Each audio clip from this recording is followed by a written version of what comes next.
Picture a park bench somewhere in New York, a man hunched forward eating a sandwich by himself, looking a little tired, a little lost in thought. Nothing about the scene screams money.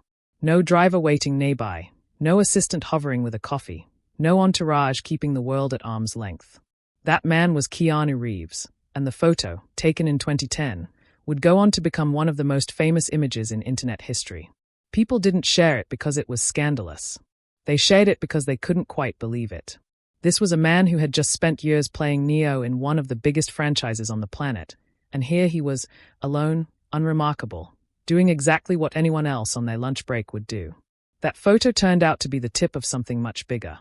Look past the headline-grabbing image and you'll find a small but persistent group of A-list celebrities who, despite having more money than they could spend in several lifetimes, have quietly refused to live like it. They're not doing it for likes. Most of these stories only became public by accident, caught by a stray photographer or dropped casually into an old interview nobody thought would resurface. So the real question isn't how much these people have. It's why, when they could buy almost anything on Earth, they keep choosing so little of it. The sad Keanu photo, snapped by a paparazzo in 2010, spread across the internet so fast it earned its own meme format and, eventually, an entire cheer-up Keanu day organized by strangers who felt for him. Years later, on The Late Show, Reeves finally addressed it himself, laughing it off and explaining that he'd simply been hungry and lost in thought, nothing more dramatic than that. But the reason the photo hit so hard wasn't really about his mood that day. It was the setting.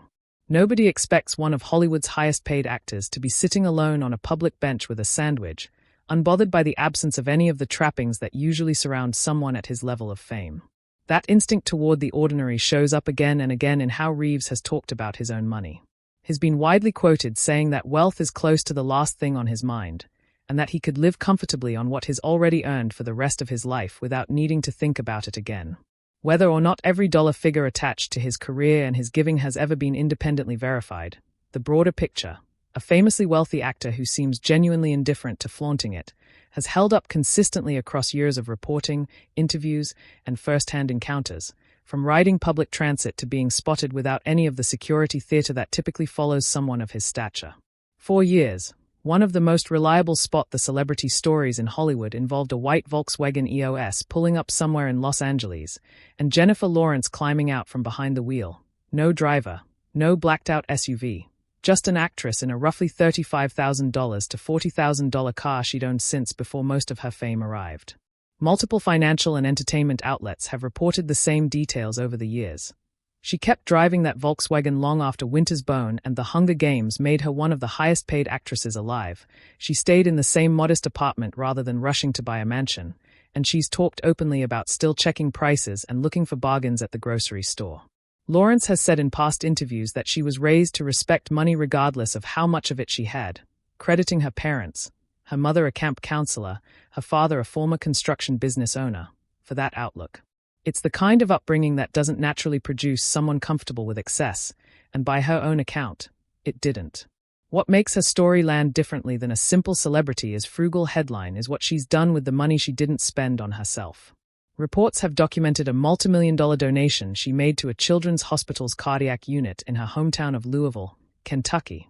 The kind of gift that changes what a hospital can actually do, rather than one that mostly generates a press release. If Lawrence's version of restraint is disciplined, Vincent Carthez's version, at least for a while, was something closer to extreme. In a 2010 interview with The Guardian, the actor, who was, at the time, playing the status-obsessed Pete Campbell on Mad Men, described his home in blunt terms, a small, one-room wooden structure in Los Angeles that didn't even have a toilet installed, meaning he'd walk to a neighbor's house when he needed one. He told the paper he'd also given up his car entirely, relying on the bus to get around a city built almost entirely around driving. By his own account, the impulse behind all of it traced back to something specific. Awards shows and industry events kept handing him bags full of expensive items he never asked for and didn't want, and at some point the accumulation started to genuinely bother him. So he began giving things away, gift bags, unused belongings, anything that felt like clutter he hadn't chosen, rather than storing them or reselling them for profit. It's worth noting that Carthaser later pushed back a little on how the story had spread, telling a Minnesota radio station that the no-toilet detail had been taken out of context and that his home actually had one. By his account, The place had simply been under construction when the original interview happened. Even accounting for that correction, the broader picture he described, no car, a strikingly small home, and a deliberate discomfort with the free luxury that came with his job, remained consistent across multiple interviews over the years. Christian Bale spent 3 films playing Bruce Wayne, a fictional billionaire who owns custom vehicles, a private cave, and enough gadgetry to fund a one-man campaign against crime. In February 2024, a photographer caught the real Bale in a parking lot climbing into his actual vehicle, a second-hand 2003 Toyota Tacoma pickup truck, more than 2 decades old, entirely unremarkable except for who was driving it. It wasn't styled as an ironic collector's item or a deliberate anti-Hollywood statement.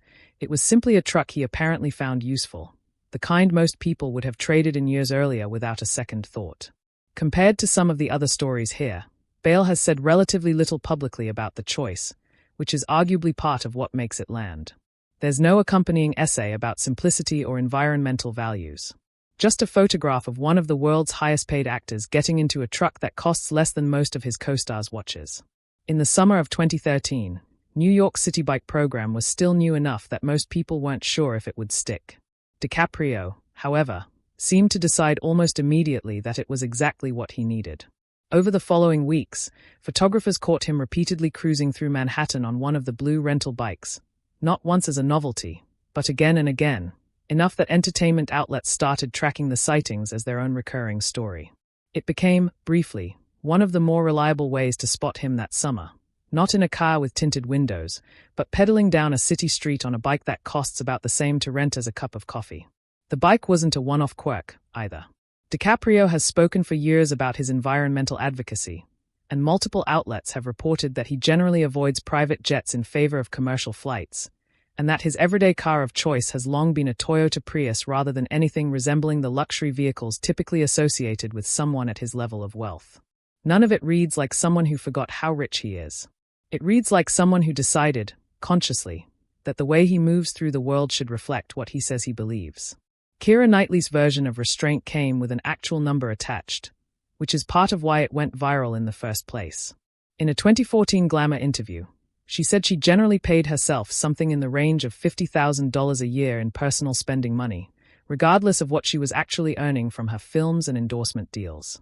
Her reasoning, as she explained it, wasn't really about money at all. It was about relationships. She said that living an expensive lifestyle tends to cut you off from people who don't live that way, and that she didn't want that kind of distance in her own life.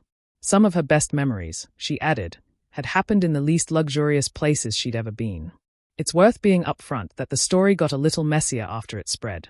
In a later interview promoting a different film, Knightley pushed back on the way outlets kept repeating the exact figure, saying she wasn't sure where the specific number had come from and that it wasn't accurate as widely reported. Whatever the precise dollar amount really was in any given year, the underlying sentiment, a deliberate discomfort with lifestyle inflation, expressed in her own words on more than one occasion, held up as a consistent thread through nearly a decade of interviews, even as the tabloid version of the story ran ahead of the details. None of these people arrived at modest living the same way, and that's probably the more interesting part. Reeves seems almost philosophically unbothered by wealth, like it simply never became a priority for him in the first place. Lawrence is more deliberate. She has the money, thinks carefully about it, and chooses specific places to direct it rather than spend it. Carthaser, at least for a stretch of his life, treated accumulation itself as something to actively resist, even if the details got exaggerated along the way. Bale seems to just prefer a truck that runs.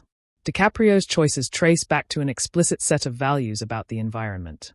And Knightley's reasoning was social, not wanting money to become the wall between her and the people she wanted in her life. 7 different paths, and yet the destination looks remarkably similar in every case. People who could have anything, and who kept deciding, again and again, that most of it wasn't worth having.